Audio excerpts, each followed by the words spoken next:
अस्सलाम वालेकुम स्टूडेंट्स।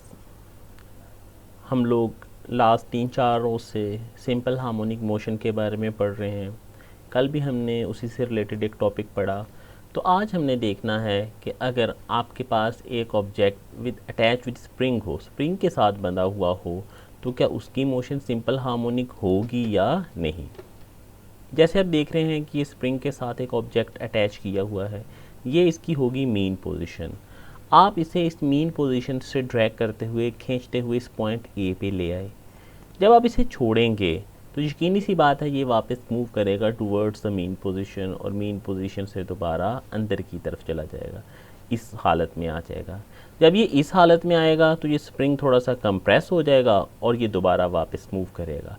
इस तरह से ये ए से बी, बी से ए कंटिन्यूसली मूव करना शुरू कर देगा। A to B to A, to and fro motion में आ जाएगा। अब जैसा कि आप लोगों को याद होगा, हम लोगों ने 9th में पढ़ा था कि किसी भी बॉडी को आप अगर अट्रैक्ट करते हैं तो हुक्स लॉ के मुताबिक जो फोर्स है वो डायरेक्टली प्रोपोर्शनल होती है उसके डिस्प्लेसमेंट के। F is directly proportional to displacement according to Hooke's law. और अगर इसमें हम कुछ कांस्टेंट लगाएं तो F is equal to kx। अब जो हम इस बॉडी पे फोर्स लगा रहे हैं इस तरफ को, वो है F is equal to kx। यही फोर्स इसमें स्टोर हो जाएगी और जब स्प्रिंग इस पे फोर्स लगाएगा तो वो हमारी वाली फोर्स के रिवर्स लगाएगा, जिस डायरेक्शन में हमने लगाई थी उससे ऑपोजिट। तो इसलिए स्प्रिंग वाली फोर्स होगी F is equal to minus kx। अगर हम x को इस तरफ लाएं तो f k बराबर हो जाएगा माइनस f ओवर x। ये x इधर जाके डिवाइड हो जाएगा। अब ये k क्या कहलाता है? k is called springs constant और ये हमें बताता है कि स्प्रिंग किस कदर स्टिफ या फिर सॉफ्ट है। जैसे आप इस इक्वेशन से देख रहे हैं, कौन से वाले स्प्रिंग पे हमें ज़्यादा फोर्स लगाने वाले पड़ेगी, हार्ड वाले पे या सॉफ्ट वाले पे। तो यकीनी सी बात है कि k जो है वो डायरेक्टली प्रोपोर्शनल आपको नज़र आ रहा होगा f के। अगर फोर्स ज़्यादा लगाना पड़ रही है तो k की वैल्यू ज़्यादा होगी, अगर फोर्स कम लगाना पड़ रही है तो k की वैल्यू कम होगी। तो जो सख्त स्प्रिंग होंगे जिन पे ज़्यादा फोर्स लगाना पड़ेगी उसके लिए k की वैल्यू ज़्यादा होगी और जो सॉफ्ट स्प्रिंग होंगे उनके लिए k की वैल्यू लेस होगी। तो हमारी पहली इक्वेशन हो गई f is equal to minus kx। अब हम लोग 9th में पढ़ चुके हैं f is equal to m में। अब आप गौर करें, ये वाला भी f के बराबर, ये भी f के बराबर।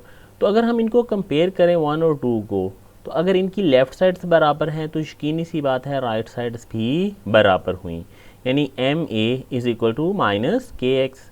एम मल्टीप्लाई हो रहा है, इधर आके डिवाइड हो जाएगा।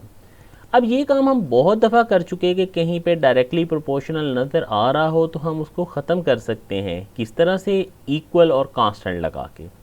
डायरेक्टली प्रोपोर्शनल को हम ख़त्म करते हैं इक्वल और कांस्टेंट लगा के। तो यकीनी सी बात है मैथमेटिकल इसका रिवर्स भी पॉसिबल होगा। कहीं पे इक्वल और कांस्टेंट मौजूद हो तो वहाँ पे हम लगा सकते हैं डायरेक्टली प्रोपोर्शनल।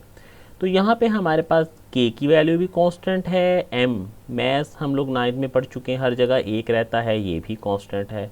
तो हम इन दोनों कांस्टेंट्स और इक्वल को रिमूव करते हैं और यहाँ पे लगा देते हैं डायरेक्टली प्रोपोर्शनल। तो क्या हुआ? Acceleration is directly proportional to x and negative sign its direction is always opposite. जब आप इधर को खींच रहे हैं तो a होगा अंदर की तरफ, जब इधर को खींच रहे हैं तो तब भी a होगा अंदर की तरफ।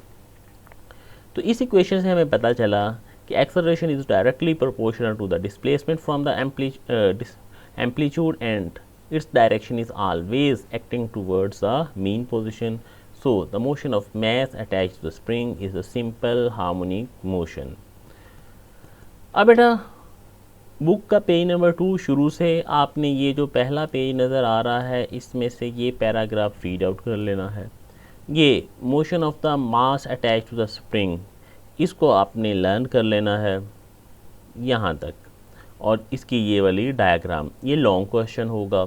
ये वाला जो पैराग्राफ है इसमें से आपने एग्जांपल्स याद कर लेनी है सिंपल हार्मोनिक मोशन की। नेक्स्ट पेज नंबर 3 हमारे पास। पेज नंबर 3 में आप क्या करेंगे? पेज नंबर 3 से आप एक रीस्टोरिंग फोर्स की डेफिनेशन याद कर लेंगे, बाकी सारे को रीड आउट करेंगे और टाइम पीरियड सिंपल ये जो मास अटैच टू स्प्रिंग इसके लिए एक फार्मूला याद करेंगे। अच्छा बेटा यहाँ पे ये याद रखिएगा कि ये जो मीन पोजीशन है ना या एक्सट्रीम पोजीशंस हैं, कल भी हम पढ़ चुके कि जो एक्सट्रीम पोजीशंस होती हैं इन पे वेलोसिटी होती है ज़ीरो। तो काइनेटिक एनर्जी कितनी होगी? यकीनन ज़ीरो होगी, क्योंकि याद होगा आपको काइनेटिक एनर्जी किसके बराबर होती थी? 1/2 mv²। तो अगर v ज़ीरो है तो kinetic energy zero. Mean position पे वेलोसिटी मैक्सिमम होती है तो यकीनन काइनेटिक एनर्जी भी मैक्सिमम हो जाएगी, और एक्सट्रीम पोजीशन पे भी kinetic energy zero. Potential energy किस चीज़ पे बेस कर रही होती है? पोटेंशियल एनर्जी बेस कर रही होती है हाइट पे या स्प्रिंग में इसकी फोर्स पे।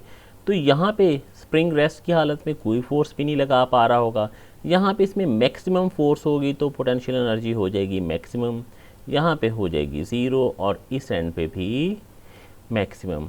अब ये बात भी आप जहन में रखिएगा कि ये जो एनर्जीज़ हैं कभी डिस्ट्रॉय नहीं होती, ये हम 9th में पढ़ चुके हैं, एक फॉर्म से दूसरी फॉर्म में तब्दील होती रहती हैं।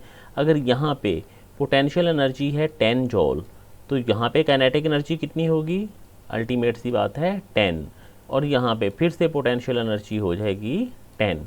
अगर कोई दरमियानी पॉइंट लेते हैं, फ़र्ज़ करें इसके सेंटर में हम लेते हैं, यहाँ पे हम कहते हैं कि जनाब काइनेटिक एनर्जी 2 है, तो पोटेंशियल कितनी होगी?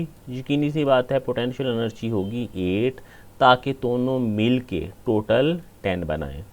तो किसी भी सिस्टम में एनर्जी जो है वो हमेशा कांस्टेंट रहेगी।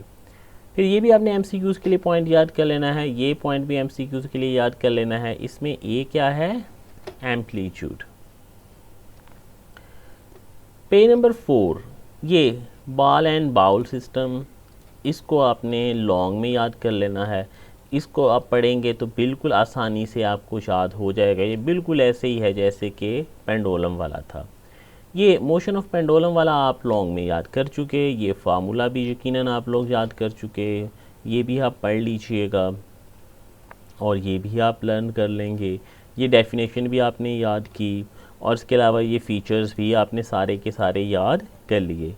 इसमें से आपने देखना है कि कौन कौन सी इमोशंस जो हैं वो सिंपल हार्मोनिक मोशन हैं। तो ये ए और डी, ये दो सिंपल हार्मोनिक मोशन है, बाकी नहीं है। इस पेज पे आ जाइए।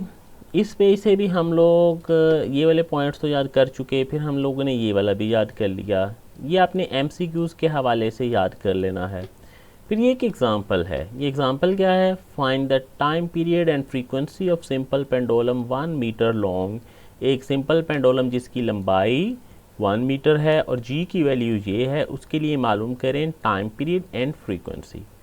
टाइम पीरियड का formula T is equal to 2 pi L over g under root, आपने याद किया होगा। पाई 3.14, एल की वैल्यू 1, जी 10, 1 को 10 पे डिवाइड करें, आंसर का स्क्वायर रूट लें, फिर इनसे मल्टीप्लाई करें तो ये हमारे पास आंसर आ गया।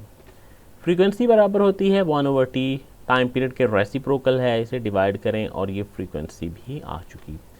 तो इस बुक को शुरू से लेके यहाँ तक कल आप लोगों ने याद करना है। जो जो नई चीज़ें आज के डे में हमने पढ़ी हैं या आज के लेसन में आई हैं, ये सारी की सारी आपने लिखनी है। जो पुरानी चीज़ें हैं वो आपने नहीं लिखनी। आज हमने 2 लॉन्ग क्वेश्चन पढ़े हैं, mass attach to the spring, ball and bowl, और कुछ एमसीक्यूज़, और ये एक एग्जांपल पढ़ी है। इन सब को आपने लिख लेना है याद करके। बाकी जो पुरानी चीज़ें हैं उन्हें आपने रिवाइज़ करनी है। और इस चैप्टर में यहाँ तक कोई भी चीज़ अगर आपको कंफ्यूज कर रही है तो आप मुझे दोबारा से मैसेज कीजिए ताकि मैं आपको रिप्लाई करूं। ये चैप्टर को शुरू से तरतीब से हमने इसलिए नहीं पढ़ा था कि ये वाले पॉइंट्स अगर आपको क्लियर होते हैं तो वो पहले वाले लॉन्ग क्वेश्चन आसानी से याद हो सकते थे।